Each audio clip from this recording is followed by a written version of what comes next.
Vamos a concluir con las mesas del Congreso y vamos a dar espacio a la parte económico-financiera de la gestión empresarial.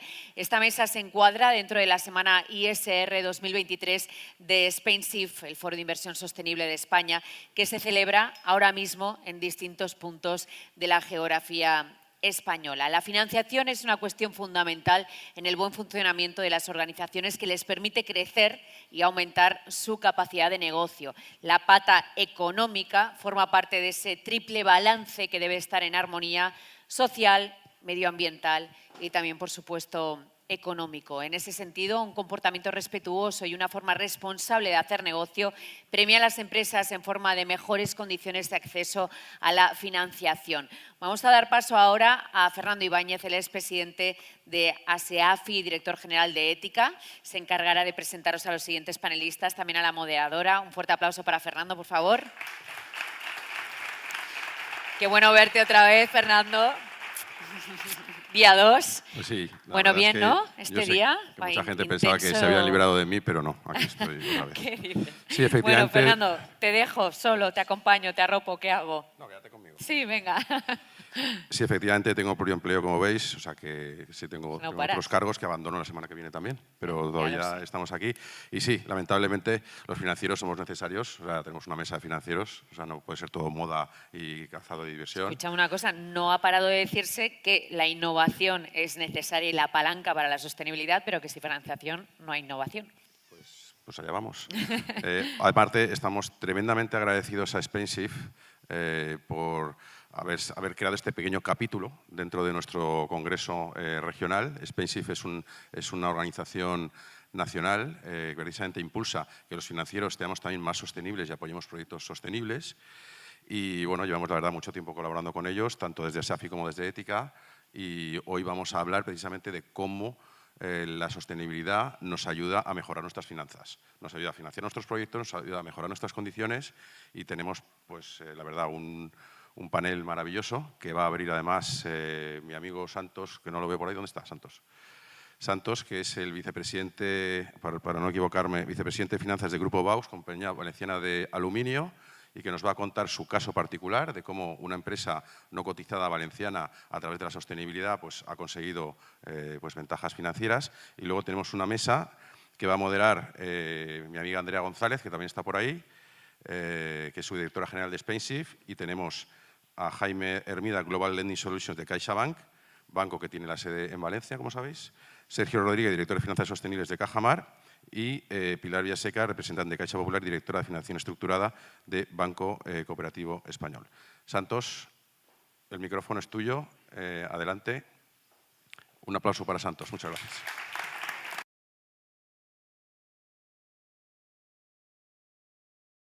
Bueno, lo que voy a tratar de explicaros hoy es la visión de Baus, que es reciclar aluminio de Baus, que es reciclar mejor.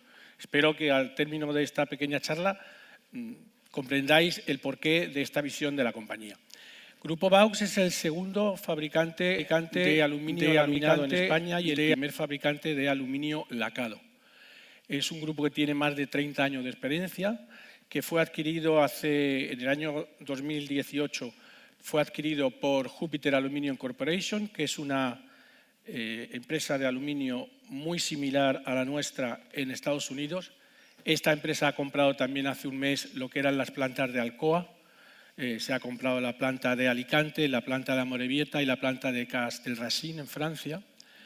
Tenemos una presencia internacional muy importante, con el 80% de nuestras ventas fuera de España. Somos referencia en el sector. El destino final de nuestros productos más importante es la lama de persiana, y nuestra lama tiene un atractivo, una calidad muy contrastada, y tenemos mucha confianza por parte de clientes y proveedores. Con la mayoría de los clientes llevamos trabajando más de 20 años. En general, el proceso que llevamos con el aluminio y la característica más importante en cuanto a sostenibilidad de nuestro producto es que la materia prima, el 99,5%, es chatarra de aluminio. Luego, por tanto, reciclamos toda nuestra materia prima.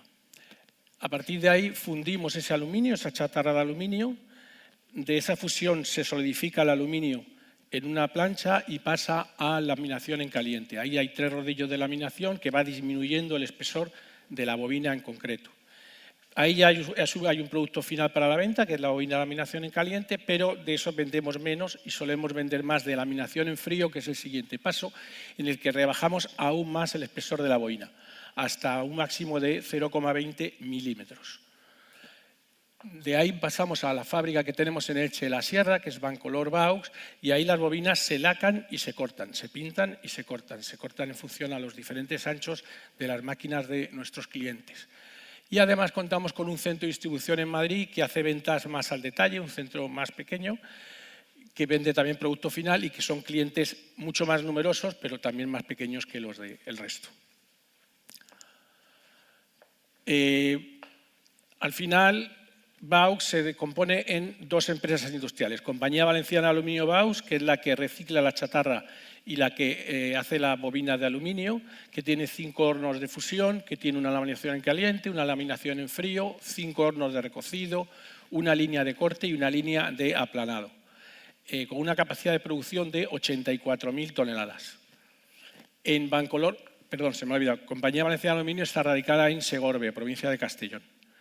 Bancolor Baux, que está radicada en Elche de la Sierra, provincia de Albacete, lo que hace es lacar las bobinas, como os he dicho antes, y para ello cuenta con 3 líneas de lacado y 4 líneas de corte. Hacemos aproximadamente 600 colores diferentes para el aluminio.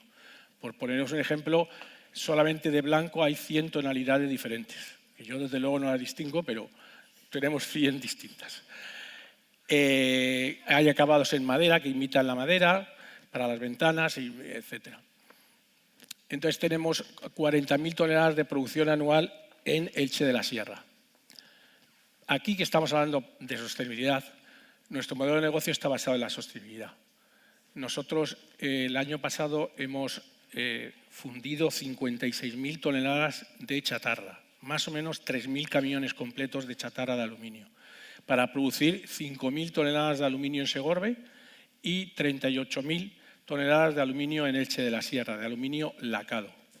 Nuestro sistema de producción es un sistema único en Europa, se llama sistema Hazelet, y utiliza el 95% menos de energía de cualquier sistema de producción de aluminio primaria. Y en el sistema de fusión y del sistema de laminación con Hazelet usamos el 37% menos de energía que en el resto de procesos. Además, el 100% de la energía, tanto en Elche de la Sierra como en Segorbe, es energía proveniente de fuentes renovables.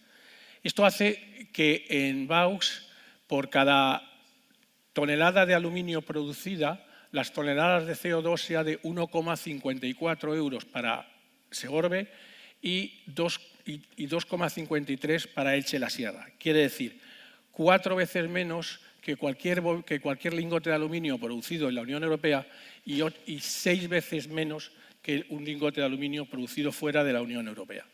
Nuestra huella de carbono es, me atrevo a decir, de las fábricas de aluminio quizá la más baja de Europa seguro y posiblemente del mundo. Los valores de Baux son el respeto y el compromiso para llegar a la excelencia. Respeto con nuestros clientes, respeto a nuestros proveedores, respeto sobre todo a nuestros empleados, a la sociedad y al planeta. Y un compromiso con nuestro grupo de interés, con la sostenibilidad y con la economía circular. La economía circular es la base de todo el proceso de Baux. Exportamos, como os he dicho antes, cerca del 80% de las toneladas de aluminio van fuera, a los 5 continentes, y tenemos 60 clientes con los cuales llevamos trabajando más de 20 años. Como os he dicho antes, tenemos luego un centro en Madrid que se puede tener 400, 500 clientes, pero son clientes de 2 toneladas, 1 tonelada, 200 kilos, 300 kilos. Para el resto de clientes, la unidad mínima de facturación es un camión, es decir, 25 toneladas de aluminio. Con esto llegamos a que Baux tiene una amplia fortaleza financiera, también de gestión. Tuvimos momentos difíciles, hace 8 o 9 años, muy difíciles. Entró un fondo de capital riesgo en el accionariado de la compañía y luego lo compró Júpiter Aluminium, que era para nosotros el mejor comprador que podríamos tener. Júpiter Aluminium tiene el mismo sistema de producción en Chicago, tiene las mismas fábricas de producción de aluminio laminado y las mismas fábricas de aluminio lacado. Ahora además se complementa Júpiter, como he dicho, con la adquisición de Alcoa, bueno, de Aludium, que es su nombre. El año pasado hemos tenido unos ingresos consolidados de 214 millones, agregados 350, pero en consolidación 214, y una EBITDA de más de 21 millones de euros. Hace 9 años estábamos en pérdidas. Eso nos hace que generemos un fuerte flujo de caja, que tengamos un alto nivel de crecimiento y lo vamos a utilizar. Y lo vamos a utilizar y lo estamos utilizando en un plan de inversiones por las cuales queremos casi duplicar la capacidad productiva del grupo. En concreto nos vamos a 3 inversiones. En Segorbe vamos a duplicar la producción con un nuevo laminador en frío, con nuevos hornos, con nuevas líneas de aplanado y hemos empezado ya a ello. En Elche de la Sierra vamos a tratar de hacer crecer la producción en un 50% con una inversión en una nueva línea de lacado. En la de Segorbe ya la hemos empezado, la de Elche de la Sierra las empezaremos seguramente en enero o febrero del año que viene. Y luego 2 plantas de energía renovable, 2 plantas fotovoltaicas, una en Segorbe y una en Elche de la Sierra, las cuales ya están aprobados, se han firmado los contratos y están para poner las placas y comenzar a trabajar. Cuando nos planteamos todo esto, vemos que todas las inversiones son socialmente responsables, porque al final lo que BAUS va a hacer es incrementar la capacidad de reciclaje de chatarras de aluminio y transformarlas en un producto nuevo.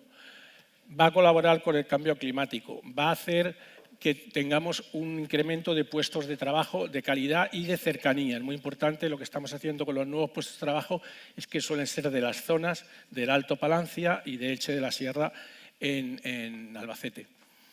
Entonces nos decidimos que, bueno, nos empezamos a reunir con los bancos en los que podían estar interesados, aquí además tengo uno de ellos, que podían estar interesados en hacer la operación. Y en un momento dado se dijo, coño, con la empresa que sois, ¿por qué no nos planteamos una financiación verde? La primera financiación verde industrial de la Comunidad Valenciana. Y eso hicimos. Entonces, para eso lo que tuvimos que hacer es un marco de financiación verde que definió BAUS y que luego tuvo que ser aprobado y conformado por una entidad independiente. En el marco de financiación verde, BAUS demuestra su compromiso con la sostenibilidad, que está recogido desde el año 2019 en su memoria de sostenibilidad, que está recogido en su plan estratégico de sostenibilidad y que está recogido y que coordina y organiza el Comité de Sostenibilidad. El Comité de Sostenibilidad de BAUS está formado por el vicepresidente de Ventas y Producción, por la vicepresidenta de Recursos Humanos y Sostenibilidad, por la directora de Calidad y Metalurgia y por la coordinadora de Medio Ambiente y por mí mismo en este caso. El año pasado, además, nos certificamos en la norma IQNet RS10, la norma de certificación en sostenibilidad, que ha verificado que BAUS cumple con todos los criterios para ello. Con el marco, el grupo lo que va a hacer es conciliar la estrategia de sostenibilidad y la estrategia de finanzas. Elige como actividad la producción de aluminio secundario, es decir, aluminio que proviene de chatarras. Por tanto, esta actividad es considerada sostenible y cumple con todos los objetivos, los ODS de la Unión Europea.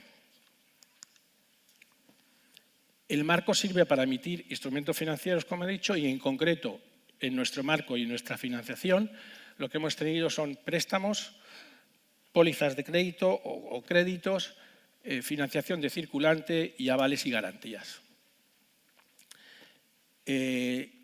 Con estos instrumentos financieros nosotros debemos garantizar, nosotros en concreto el Comité de Sostenibilidad, debemos garantizar que toda la inversión se dedique al incremento de la capacidad de reciclaje. No nos podemos salir de ahí con la financiación, si no dejaríamos de ser financiación verde. Y con lo que nos ha costado conseguirlo, la verdad es que no nos apetece.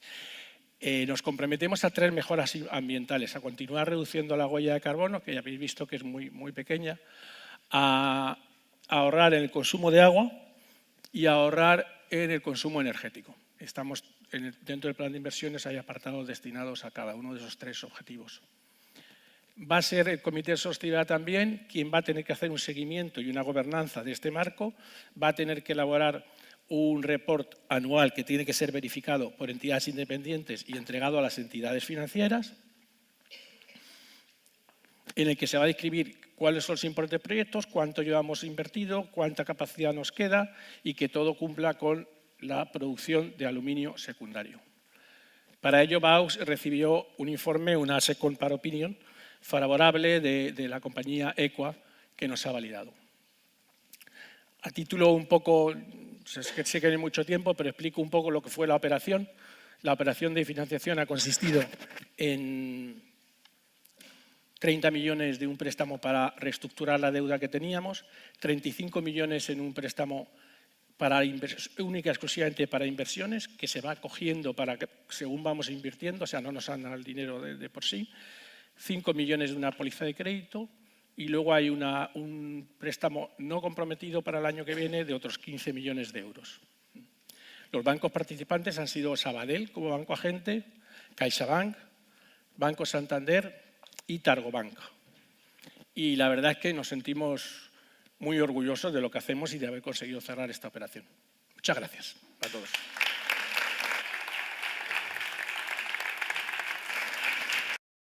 Se han presentado ya vuestros cargos sobradamente, de manera que creo que me voy a meter directamente con el contenido para no perder. Se han presentado ya vuestros segundo.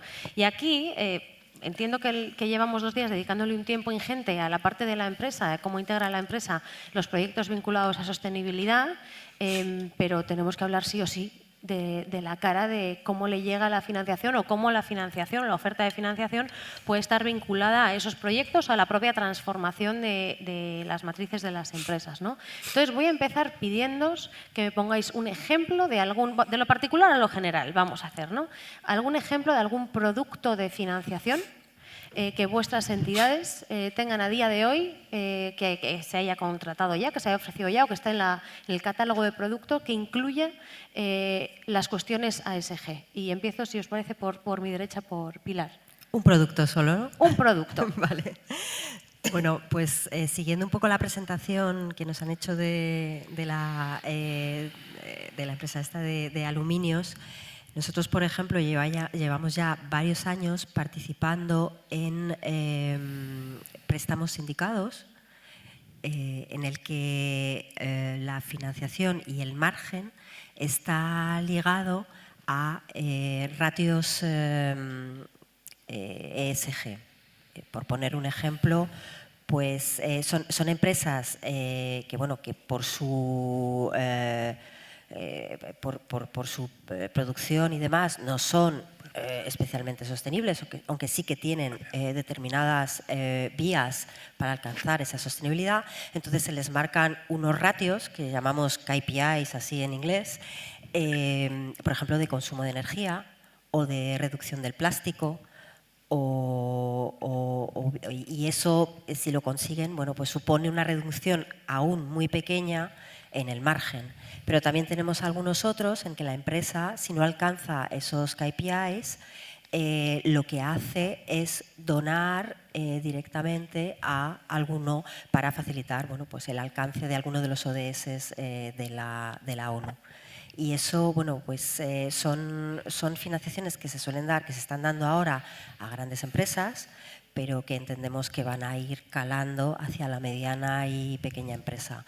Es una manera de ayudar a esa transición, ¿no? Perdóname que siga contigo, Pilar. ¿Este tipo de productos está ya integrado en la oferta, en el catálogo del banco, o es una conversación que se tiene empresa a empresa, pues como nos comentaban, ¿no?, del caso de Baus? Oye, estábamos hablando de una financiación, surgió el tema de por qué no lo hacemos a través de un marco de financiación verde. O sea, ya está. Bueno, no surge el tema así, entiendo. Entiendo que Caixa, en este caso, lo tiene también en sus objetivos, ¿no?, de intentar que las financiaciones, sobre todo a grandes empresas o a medianas empresas, en la medida de lo posible, esté sujeta a determinados ratios de sostenibilidad. O sea, es algo que ya viene, y no solo propuesto por parte de las entidades financieras, sino que hay ya empresas que lo demandan, que su financiación esté sujeta de alguna manera a esos criterios o a su marco de sostenibilidad. Sergio, en vuestro caso. Bueno, Buenos días a todos. En primer lugar, agradeceros la invitación hoy a estar aquí en la mesa. Y bueno, en nuestro caso, y me vais a permitir que dé un poco de contexto, voy a ser muy rápido. También tenemos, por ejemplo, este tipo de producto, ¿no?, vinculado a la sostenibilidad, que además ha tenido, pues desde hace, yo diría, un año o algo así, una demanda creciente, ¿no?, por parte del mundo de la empresa.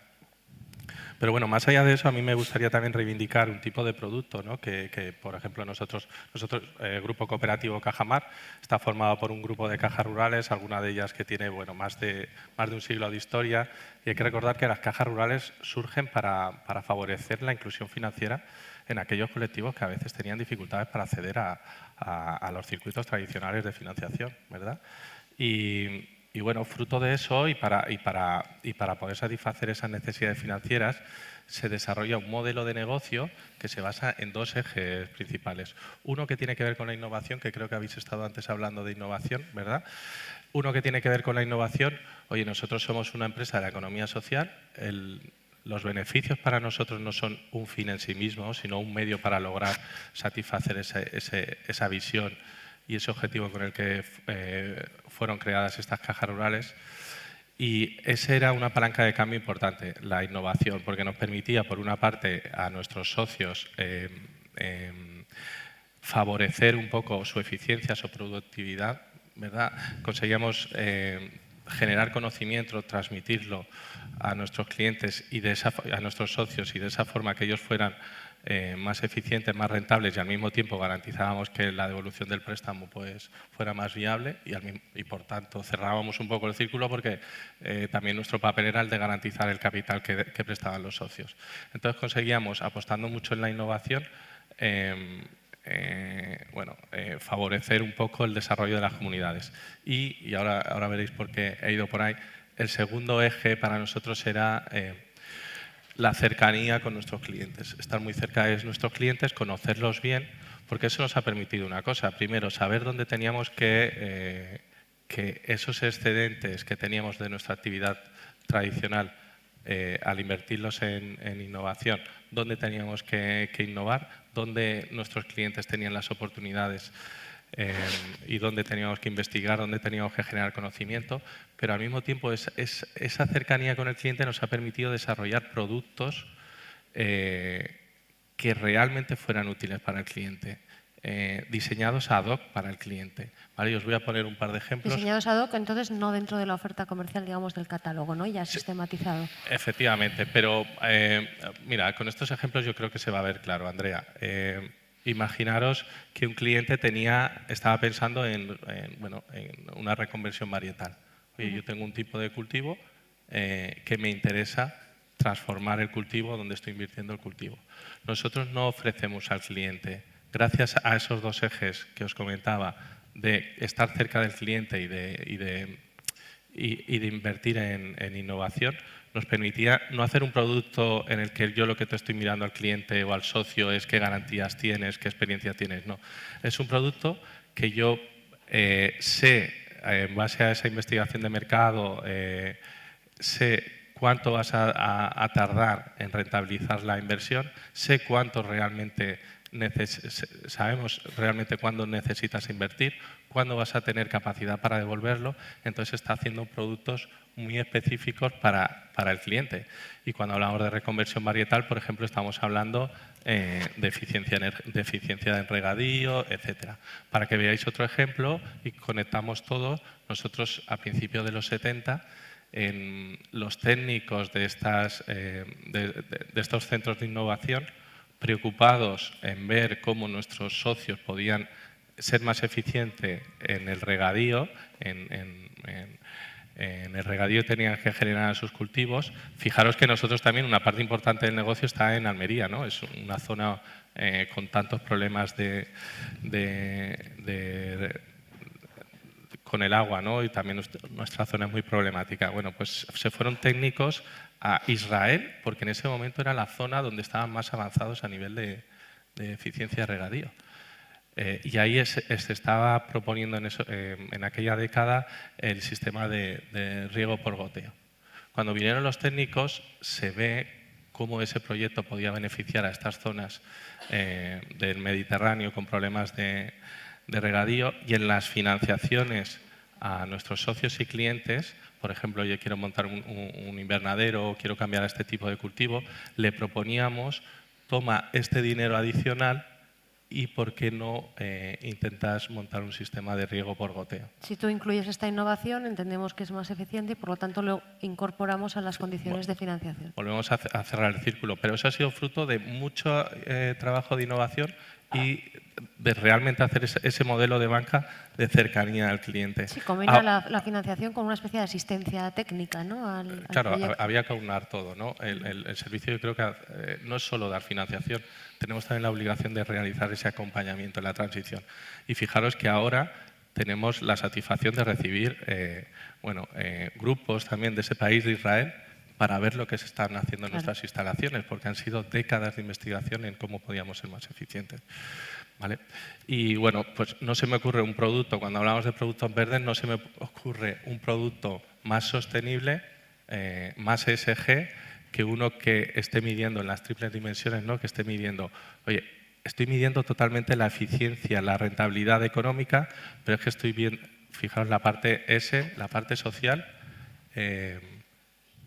este producto lo quiero para desarrollar comunidades, entornos que tienen problemas para acceder a la financiación, colectivos tradicionalmente con más problemas y por la parte ambiental. Estamos hablando de temas de eficiencia de regadío, de cómo podemos hacer reconversiones varietales que se adapten mejor al cambio climático, por ejemplo, y al final creo que es un buen ejemplo para ver que el modelo de banca cooperativa, lo que venimos haciendo en las cajas rurales, al final es una financiación sostenible y una banca verde mucho antes de que incluso fueran acuñados algunos términos de los que Muchas gracias, Sergio, por hacernos... Es que somos dos grupos de cajas rurales, entonces ha hecho la presentación muy centrada en la agricultura. En nuestro caso también estamos centrados ahí, pero también en la parte más social y de cooperativas de trabajo, ¿no?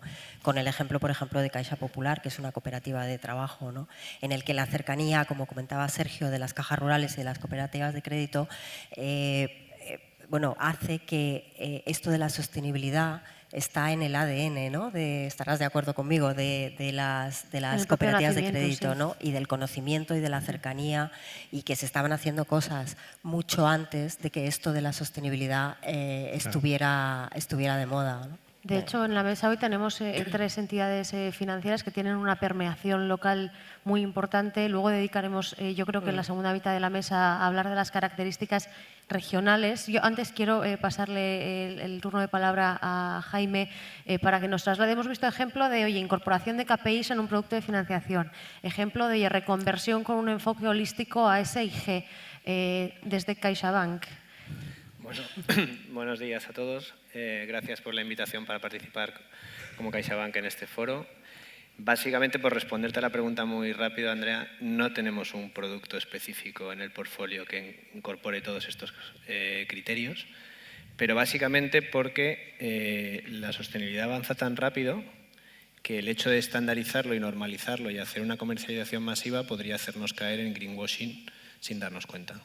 Al final esto va evolucionando y nosotros queremos seguir evolucionando con el proyecto, pero rápidamente nos hemos dado cuenta de que cada caso, y el caso de Santos, por ejemplo, es perfecto para ponerlo como ejemplo de buenas prácticas, es exclusivo y es específico porque cada empresa actúa en su sector, cada empresa actúa en su actividad y en su entorno, y entonces hay que medir un poco qué criterios se tienen que asignar a cada financiación. Es verdad que todos estamos trabajando, no solo CaixaBank, todas las entidades financieras y el marco bancario, para conseguir generar productos o políticas que se puedan, digamos, comercializar de forma masiva para que sean más fáciles de acceder a todo el tejido industrial, pero a día de hoy se estudian caso a caso. ¿Cómo lo hacemos? Pues siguiendo las directrices que nos marcan la Loan Market Association o la International Capital Market Association, poniendo el foco en lo que puede ser la financiación como tal, en lo que es el destino finalista, para ver si conseguimos convertirlas en Green Loan Principles o Social Loan Principles, o si no, tenemos que estudiar la estrategia de sostenibilidad que tiene la compañía en cuestión, marcar unos indicadores para poder clasificarlo como una inversión sostenible o un proyecto sostenible verde. pero no hay un producto, por desgracia, a día de hoy, pero esto, como os digo, va muy rápido y acabará llegando, pero hay que ir con un poquito de tiento para no caer en errores que podamos generalizar. Sí, sobre simplificar, ¿no? Porque realmente es tan complejo y avanza tan rápido, no solo la práctica de mercado, el propio marco regulatorio de la financiación sostenible, más de la inversión sostenible, pero la financiación muy afectada cada vez más, y la banca con el triple gorro como financiador, inversor, reservas, etcétera, bueno, digamos que simplificar en exceso y tipificar en exceso a lo mejor en un catálogo de productos es pronto, ¿no?, para hacer ese tipo de ejercicio. Al final nosotros lo que hacemos es tener una norma no escrita que es no hacer fácil lo que es difícil y viceversa. Al final, si intentamos simplificarlo todo para poder lanzarlo, no le encajará a todo el mundo o no le encajará al regulador y entonces nos veremos con la obligación de decir nos hemos equivocado o no podremos bonificar determinadas financiaciones y eso tendrá un impacto negativo en imagen, a nivel reputacional, a nivel social o a nivel de relación comercial con nuestros clientes. Eso te iba a decir, ni al propio cliente, porque, y aquí viene la segunda o la tercera derivada, que es cuánta y qué información de sostenibilidad le estáis pidiendo a los clientes por defecto y luego, a medida que avanzan las conversaciones, se pide información ad hoc sobre lo que se pretende financiar exactamente. O sea, cómo, yo creo que ahí partimos de la empresa y seguimos al financiador. Nosotros al principio lo que íbamos a hacer, como tú has dicho, es un préstamo sindicado sostenible. Entonces, con sus criterios de sostenibilidad, con sus KPIs, pero entonces se decidió que en base a lo que estaba haciendo BAUS desde hace muchos años, ¿por qué no íbamos a por una financiación verde? Que es un proceso mucho más complejo. Eso fue cuando lo tomamos. Entonces, información para un préstamo sindicado sostenible, pues lo que yo sé, unos objetivos, un control de dichos objetivos anual o con cierta periodicidad. Para una financiación verde lo que te piden es todo. Todo. Es hacer un EINF. Desde los dinosaurios, ¿no? Un estado de información no financiera completo de nuevo. Te miden in situ en las plantas y certifican que eres una empresa absolutamente sostenible y cumple con los criterios, no con todos los criterios de sostenibilidad, pero con gran parte de ellos. Y entonces ese ha sido el caso que ha sido muy importante para nosotros, ese 99,5% de materia prima de reciclaje y que seamos referente, yo creo, de economía circular. Entonces, documentación en ese caso, muchísimo. Entiendo que merece luego la pena, porque esto genera un volumen de trabajo y de dedicación que se traduce al final en dedicarle recursos que se podrían estar dedicando a otra cuestión. Sí, a nosotros nos ha merecido mucha pena porque estamos muy orgullosos. Luego, como tú decías, la compensación, digamos, económica es pequeña, no lo haces por eso. Pero yo pienso que BAUS en épocas anteriores no estuvo vacilando de ser sostenible y ahora queríamos comunicarlo y luego, pues eso, sentirnos con orgullo de pertenecer a la compañía por este motivo. Desde la parte más bancaria, arrancamos, si os parece, esta vez por Caixa. ¿Qué información estáis pidiendo en CaixaBank o qué criterio utilizáis para decir qué información pedís a las empresas en financiación sostenible? Al final depende de cada proyecto y de cada sector. Cada empresa y cada sector es un mundo en sí mismo a nivel operativo y regulatorio y entonces, en función del proyecto y del sector en el que opera o el impacto que puede tener, se pide un tipo de información u otro. Pero básicamente, a día de hoy, nos apoyamos mucho en consultores externos, expertos independientes para hacer mediciones pues, de huella de carbono, huella hídrica, factores de gobernanza y demás. Y también es siempre muy útil si las empresas están mucho más avanzadas en sus procesos ESG y tienen certificaciones o acreditaciones, pues como por ejemplo la ISO 14001 de medio ambiente o la memoria o el reporting no financiero, como estaba comentando Santos. Al final todo eso genera una cantidad de documentación e información no financiera que te da una visión global del objeto de la actividad y el fondo de la actividad de la compañía. Pero tampoco hay un listado, igual que no hay un producto específico, no hay un listado que vayas marcando diciendo, pues me tienes que traer el impuesto de sociedades, la declaración de... Aquí no funciona así, aquí vamos un poco ad hoc también para ver el proyecto y ver el impacto que tiene. Y si tenemos que contratar a un experto independiente para que nos haga una opinión de un tercero al respecto de cómo afecta eso en el entorno o a nivel de gobernanza o a nivel del impacto social, preferimos hacerlo específicamente para eso porque es lo que realmente va a reflejar la esencia de la actividad de la compañía en su entorno, no solo la financiera. Entonces no hay un catálogo de productos específico. Cuantos más haya mejor, porque más información tendremos para disponer y para poder convertir una financiación sostenible o calificada sostenible con unos seguimientos de hitos a una financiación verde de facto, como fue este caso, porque partíamos de la premisa de que tenía más de un 99% de aluminio reciclado. Claro, era un caso, entre comillas, fácil desde el punto de vista de qué información Fácil, pedido. Bueno, fácil. fácil no, pero evidente, ¿no? Pilar, Sergio, en esta línea, y yo estoy pensando en alto, la disponibilidad de información de sostenibilidad, entre comillas, obligado por la ley a través de estos informes de... Hasta ahora lo estamos llamando información no financiera. En 5 minutos lo vamos a empezar a llamar información de sostenibilidad y a mí me parece especialmente bien porque negar que la información de sostenibilidad tuviera un impacto financiero, pues vaya, desde el ecosistema de las finanzas sostenibles era un poco incómodo, ¿no? Pero bueno, esa disponibilidad de información ayuda, forma parte del menú. A ver, yo distinguiría bien, porque a ver, una cosa es cuando hablamos de financiación vinculada a la sostenibilidad y otra cosa es cuando hablamos de financiación verde. Claro. Vale. Yo creo que hay que matizar bien aquí las diferencias, ¿no? La finalidad el producto verde necesitamos que haya una finalidad detrás, ¿vale? O al menos un marco que lo soporte. Cuando hablamos de financiación vinculada a la sostenibilidad, lo que estamos midiendo es el rendimiento de la empresa, ¿no?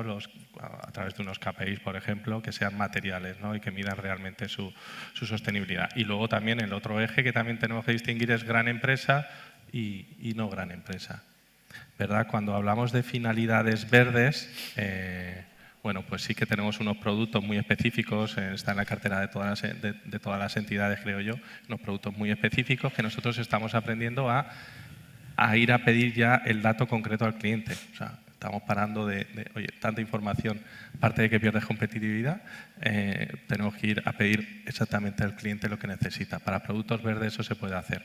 Cuando hablamos de financiación vinculada a la sostenibilidad, bueno, tiene que venir con una segunda opinión de un tercero, etcétera. Con las grandes empresas suelen venir ellas ya con ese marco, y es relativamente más sencillo. Pero nosotros donde queremos llegar también es no tampoco a la gran empresa, o sea, vamos a bajar por lo menos a pymes. Y para eso también, bueno, estamos desarrollando. Cuando hablábamos de ¿existe algo estándar? No existe algo estándar. Lo que tenemos es circuitos. Lo que hemos trabajado son los circuitos internamente. Oye, cuando entra esta operación o cuando un gestor de banca de empresas detecta esta oportunidad, ¿qué circuito debemos establecer para ser lo más eficientes posibles, para acercarnos al cliente y encontrar cuál es la forma de ayudar a ese cliente a una financiación vinculada a la sostenibilidad? Entonces, circuitos sí que los tenemos muy trabajados internamente, pero es imposible tener un producto estandarizado, ¿vale? Y bueno, cuando hablábamos eso de productos vinculados a la sostenibilidad, nuestro reto para este año es bajarlo también a nivel de pyme. Y para eso, como os decía, estamos en colaboración con un par de empresas, ¿vale? Que hacen esa labor, ¿no?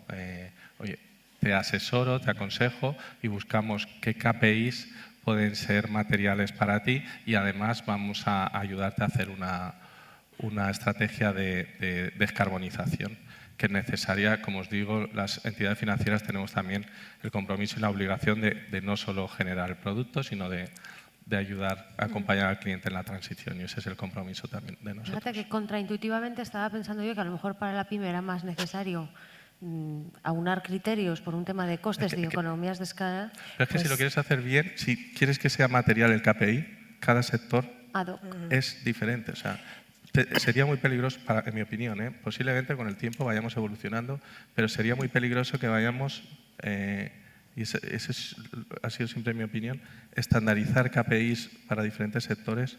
Dentro de un sector podría atrever, pero para diferentes sectores es muy complicado. Lo que sí que nosotros tenemos, porque estoy de acuerdo que es muy difícil, hay que coger caso a caso. Para la gran empresa pues es mucho más fácil, para las pymes pues ahí se te abre un mundo inmenso. Pero lo que nosotros estamos haciendo es desarrollar, bueno, está ya desarrollado un cuestionario ASG para todas las empresas, incluidas pymes, en el que lo que se pide un poco es ver un poco los riesgos que puede tener esa empresa, sobre todo riesgos climáticos ahora mismo, para poderlo incorporar en el análisis de riesgos, ¿no? de una pyme. Y eso sí que se ha intentado estandarizar de alguna manera. Es verdad que no es lo que estábamos hablando de, oye, estandarizar el producto, pero sí estandarizar de alguna manera los datos que necesitamos y que nos pide la normativa a las entidades para nuestras políticas de riesgos. Y eso sí que lo tenemos. Pero el problema, yo creo que el problema es un problema de datos ahora mismo. Hay muy pocos datos disponibles. En las grandes empresas sí, porque tienen los recursos, porque tienen las personas y pueden dar esos datos y los tienen y los llevan trabajando durante tiempo. Pero cuando tú bajas a la pyme, pues hay una falta de datos y sobre todo datos que puedan ser comparables, pero eso pasa también en las grandes empresas. O sea, los datos que te dan las diferentes, por ejemplo, las diferentes empresas que se dedican a dar opinión de calificación, de sostenibilidad de determinadas empresas, tampoco son comparables. Entonces es muy difícil, no sabemos si la nota de unos, que es el 68, se corresponde con un 49 de otra, ¿no? Igual que sí que lo tenemos en las agencias de calificación, en el Fitch, Standard & Poor's, que tenemos unas, bueno, tienen sus diferencias, pero sí que tenemos unas equivalencias, en esto todavía no hemos llegado ahí. Y supongo que, bueno, que se irá llegando poco a poco. De hecho, luego como banco sí que hay una exigencia, digamos, de la regulación hacia comunicar dónde está financiando el banco de manera muy homogénea, pero en la práctica, claro, hablando de la práctica y estando donde estamos en Valencia, porque por si luego esto queda grabado, Sí. el tejido empresarial valenciano, y vuelvo a empezar por ti, Pilar, ¿qué características tiene desde un punto de vista de proyectos financiables, bien ya finalistas, como decíamos, que la financiación va a un proyecto con unas características de sostenibilidad, con una contribución a una cuestión SGX, o bien ligado a distintos KPIs de sostenibilidad? ¿Cuál es el estado de la cuestión a nivel regional? Bueno, yo creo que la problemática es igual que para otras empresas en otras regiones. A lo mejor por el tejido, bueno, que al final en España es así, la gran mayoría de las empresas son pymes. Antes, cuando ha habido una ponencia de una persona de Pacto Mundial y decía que habían hecho, bueno, pues encuestas a 2.500 pymes o empresas, ¿no? De esas 2.500, realmente pymes o pequeñas empresas deben ser pocas, ¿no? Porque los datos son escasos, ¿no? Porque no tienen todavía la posibilidad, claro. Entonces, yo, o sea, lo que vemos y lo que ve, bueno, en este caso me he apoyado mucho en Caixa Popular para saberlo, es que aquí en Valencia hay mucha pyme que forma parte de una cadena de producción de empresas más grandes. Y esas empresas más grandes ya van a estar obligadas a facilitar una determinada información de sostenibilidad y sobre todo también de sus cadenas de producción. Con lo cual, esas empresas le van a pedir a la pyme esos datos, pero no solo esas empresas, sino también las entidades financieras. Oye, yo para financiarte necesito saber qué es lo que haces. Necesito saber dónde estás, si estás en una transición, si puedes hacer una financiación verde, si tienes un marco de sostenibilidad. Todo esto lo necesito, pero no lo necesito, por normativa, pero lo necesito también porque tengo mi propia política de sostenibilidad que va más allá de la normativa, con lo cual, bueno, ahí se mezclan un montón de cosas. Sí. Totalmente. Sergio, en vuestro caso, ¿cómo veis el estado en la región? Yo creo que el sector valenciano no presenta diferencias respecto a otras zonas, ¿no? Las financiaciones vinculadas a la sostenibilidad de las que estamos hablando parten de las grandes empresas, son las que han entrado y además han entrado con mucha intensidad. De un año para acá, me atrevería yo a decir que han entrado con mucha intensidad. En nuestro caso, bueno, la vinculación especial que nosotros tenemos con el sector agro hace que tengamos también un foco puesto ahí, ¿no? Es un sector muy expuesto, tanto desde el punto de vista de contribución como de posibles soluciones. Claro, estamos hablando de posibles soluciones, por ejemplo, estamos hablando de la escasez de agua, ¿no? A la que nos tenemos que enfrentar. por eso hemos generado una incubadora de startups que busquen soluciones para el agua. Creo que también hay un problema el tema de la digitalización, ¿no? O una oportunidad, vamos a llamarlo mejor oportunidad. Aprovecho también para anunciar que tenemos una plataforma Tierra precisamente diseñada para ayudar a este sector, ¿no? A digitalizarse, que va a ser uno de los... Pero que va a ser una también de las palancas de cambio. Pero hablando de tipo de financiación, bueno, lo que hablábamos, ¿no? La gran empresa sí que ya está acostumbrada, sí que tiene KPIs o está en ello y la esperanza un poco, ¿no? Nos viene por la controvertida taxonomía, ¿no? Por la... Sabéis que la taxonomía... Gente en el público haciendo así, sí. Es un tema muy controvertido. Yo no me voy a poner aquí a defender taxonomía, ¿no? Pero hay que reconocerle a la taxonomía que lo que pretende al final es estimular también al sector de alguna forma, ¿no? Cuando llegue, ya ha llegado, ¿no? Pero cuando tenga implicaciones más en capital para el sector financiero, sin lugar a duda deberá convertirse en un instrumento muy potente. Porque fijaros que a las entidades financieras al final le puede repercutir en su balance qué porcentaje de activos tiene verdes o no. Y eso va a hacer, y ya está haciendo, ¿no? Que todas las entidades estamos muy motivadas e incentivadas a conseguir financiación verde. Entonces, al final, la taxonomía, que además la taxonomía no te penaliza, en mi interpretación, ¿no? La taxonomía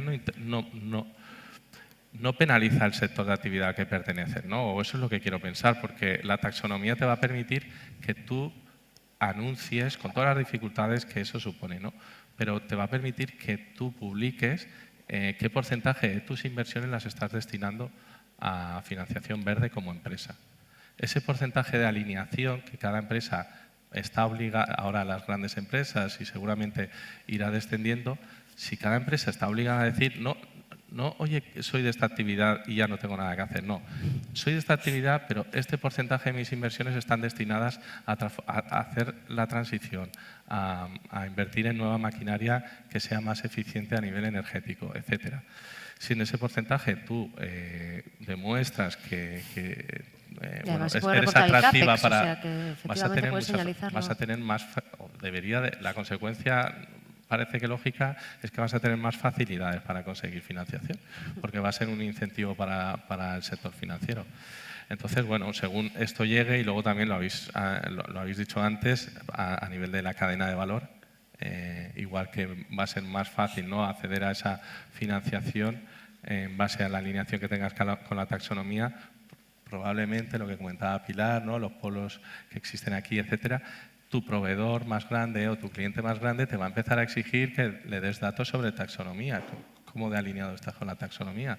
Entonces, lo normal es que acabe favoreciendo un impulso a la transición de la economía, ¿no?, a una economía descarbonizada y verde, que yo creo que es el objetivo.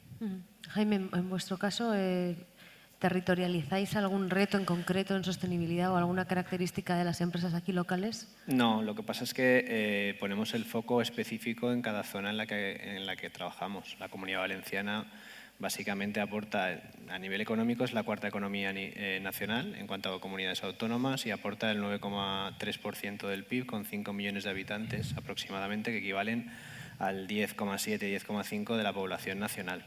Y dentro de ese nicho, que es la Comunidad Valenciana, tenemos sectores muy específicos y muy potentes dentro de España.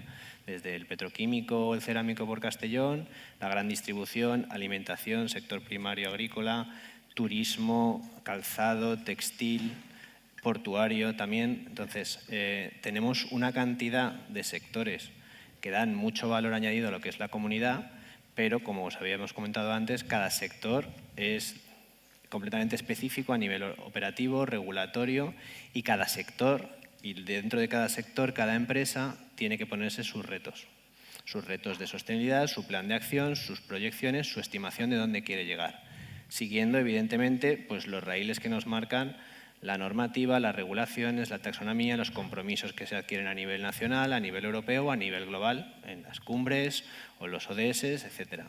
Eso es aterrizarlo de arriba hacia abajo hasta la propia empresa que se pone sus objetivos. Como entidad financiera, nosotros lo hacemos y lo interiorizamos en nuestro hacer. Nosotros en el Plan Estratégico 2022-2024 le hemos dado la importancia que le corresponde a la sostenibilidad y lo hemos convertido en uno de los 3 pilares fundamentales. Queremos ser un referente a nivel europeo en inversión sostenible, queremos ser un referente para las empresas en ese tipo de financiaciones y lo que hacemos es crear un equipo ad hoc profesionalizado y desarrollar internamente procesos tanto para llegar a la huella de carbono neutra o cero en 2050, como nos hemos comprometido en la Net Zero Banking Alliance, de la que somos además cofundadores, como para poder conseguir que esa información que nosotros queremos hacer nuestra y asimilar llegue a todos nuestros clientes a través de nuestra red de oficinas y todos nuestros clientes, sean empresas, pymes, autónomos o particulares, digamos que interioricen el mensaje de lo que es la sostenibilidad, que es un factor estratégico, que es algo que se ha comentado en anteriores mesas, ha venido para quedarse y no es una moda, pero es que además es un factor que va a ser diferencial. Es verdad que cuesta mucho interiorizarlo. El primer paso es asimilarlo y hacerlo tuyo, y hacerlo propio y meterlo dentro de tu cadena de valor. Pero ligado un poco con lo que es la taxonomía o las nuevas normativas, la debida diligencia o las obligaciones de información sostenible, al final, en 2024, todas las empresas de interés público con más de 500 empleados vamos a tener que presentar el informe, el reporting no financiero y vamos a hablar de la cadena de valor. Y que CaixaBank o las aseguradoras o las cotizadas ya estemos obligados a hacerlo, nos va a obligar a hablar con quién trabajamos. En nuestro caso es la cartera de clientes, tendremos que hablar de las praxis que tienen nuestros clientes. Y los hay grandes y pequeños. Al final eso se arrastrará. El objetivo es que en 2028 todas las empresas, incluso las pymes cotizadas, presenten ese informe. Y probablemente ahora puede verse como pues, un esfuerzo, pero es un esfuerzo que tiene que convertirse en algo dinámico que te generará un valor. Y ese valor al final es estar en el mercado, estar en la dinámica positiva, implicarte o responsabilizarte de tus actos, tus consecuencias y el impacto que tiene tu actividad con el medio ambiente y con la sociedad y con tu entorno directamente, con tus empleados a nivel de gobernanza, que también es verdad que se han comentado en otras mesas, ponemos mucho el foco en la sostenibilidad a efectos de medio ambiente, que digamos que es la pata más relevante o la que más públicamente tenemos todos asimilados, pero hay más. Entonces nosotros a nivel de CaixaBank lo intentamos hacer, pero nuestro servicio, aparte de primero interiorizarlo y convertirlo en algo que queremos tener como asimilado, es dárselo a nuestros clientes. ¿Cómo? Siendo dinamizadores en financiación, que es lo que podemos aportar. Intentando colaborar en que sean más sostenibles, en que entiendan un poco el mensaje. Es muy fácil llegar a empresas grandes o a empresas multinacionales que tienen mucho más recursos. Es más difícil llegar a las pymes. Pero el camino será más largo, pero habrá que llegar también, porque son empresas que al final van a estar involucradas en lo que es la normativa y van a tener que tener esa facilidad por nuestro lado para colaborar con ellos en esos proyectos. Me quedo con esta expresión y es posible que te la copie en futuros eventos de dinamizadores de la financiación. Es posible que lo escuchéis en más eventos de SpainShift próximamente. Nos quedan 3 minutos, entonces os voy a pedir que en formato de tweet, o sea, os tendría que caber en un tweet, podéis acabar como queráis, ¿no? Podéis hacer una petición a las empresas, podéis hacer una petición al regulador, podéis generar un eslogan que anime a la empresa grande o pequeña a solicitarlo y que la demanda también tire de la oferta en un momento en el que vemos que es complicadísimo incorporarlo de manera sistematizada en los catálogos de productos. Entonces hacemos, si queréis, una ronda. Aquí no voy a presionar para ver quién sea el primero. Si alguien tiene... Yo puedo ser la primera. Arrancas, Pilar. Yo creo, y dado que estamos aquí las entidades financieras, yo quería decir que la sostenibilidad es rentable, que muchas veces eso se nos va un poco de la cabeza y yo creo que la sostenibilidad es rentable y así lo han demostrado durante muchos años, casi ya algún siglo, las cajas rurales, ¿no? Sí. Y las cooperativas de crédito, que llevan haciendo esto mucho tiempo. Eso es un disclaimer gigante que tendríamos que hacer antes de hacer ninguna mención a ningún producto de financiación o de inversión sostenible. Sí. Sergio. Bueno, pues yo, que no soy muy bueno haciendo tweets, pero...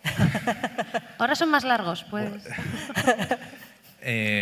Yo Pues oye, lanzar un mensaje también de optimismo desde nuestra parte, ¿no? Desde la parte del sector financiero, que hay entidades que estamos hace muchos, hay gente que se ha incorporado antes, estoy totalmente de acuerdo con Pilar, la sostenibilidad es rentable, una muestra son este tipo de entidades que la llevan practicando, pero realmente estoy viendo que el sector se lo ha creído, el sector financiero se lo ha creído, más allá de que es un sector muy regulado, muy supervisado y muy presionado para que se lo crea. Realmente es que se lo ha creído y además se percibe cierta colaboración en el sector y el sector va a estar o debe de estar volcado porque es yo creo que una palanca fundamental para la transición de flujos financieros hacia una economía descarbonizada, socialmente más justa, que todo el mundo anhela y yo confío que el sector financiero va a estar ahí. Santos, como empresa punta de lanza que la sostenibilidad, las empresas que estamos volcadas en la sostenibilidad, lo que tenemos que hacer es prorrogar esto aguas arriba y aguas abajo. Yo creo que tú lo has dicho antes, es muy importante que nuestros proveedores, que nuestros clientes lo vayan reflejando de esa manera. Por último, CaixaBank. Bueno, yo no tengo Twitter, entonces tampoco sé cómo resumiros esto, básicamente, pero por ser un poco más coloquial, yo creo que el mensaje es que lo tenemos que interiorizar dentro de nuestra cadena de valor, nuestro día a día, nuestra actividad y convertirlo en algo más, como puede ser pues, nuestra plataforma de televisión, que al final todos tenemos ya un Netflix en casa y ya lo damos por sentado. Esto es, la sostenibilidad tiene que formar parte de la empresa y del día a día. Y a efectos de la banca, nosotros lo hemos interiorizado como que es algo que tiene que ser un must, tiene que estar en todas partes, tiene que estar en todas las mesas de diálogo y es una cosa que no se puede desdeñar ni aplazar. Es un tema que tenemos que tener desde ya, no porque vaya todo muy rápido, sino porque realmente es necesario y los compromisos así los marcamos, tenerlo en la mesa en cualquier tipo de conversación. Gracias, Jaime. Gracias a todos por la participación en esta mesa. Ha sido un auténtico placer permear a la parte regional de nuevo y, de hecho, la actividad de SpainShift en esa línea este año, el curso de verano es el día 28 de junio también en Valencia y acabará con una pequeña visita aquí a las empresas del ecosistema en este mismo edificio también de la mano de Ética, de manera que les invito a todos, es gratuito, sobre inversión de impacto, a que se inscriban. Está en la web para continuar expandiendo, no hipercentralizarnos en Madrid en estas conversaciones que creo que es necesaria tener en todas las regiones, ¿no? Y Valencia, la verdad es que ocupa un puesto privilegiado en la transformación hacia la sostenibilidad y hacia el impacto en la parte corporativa. Mil gracias de nuevo y nos vemos online.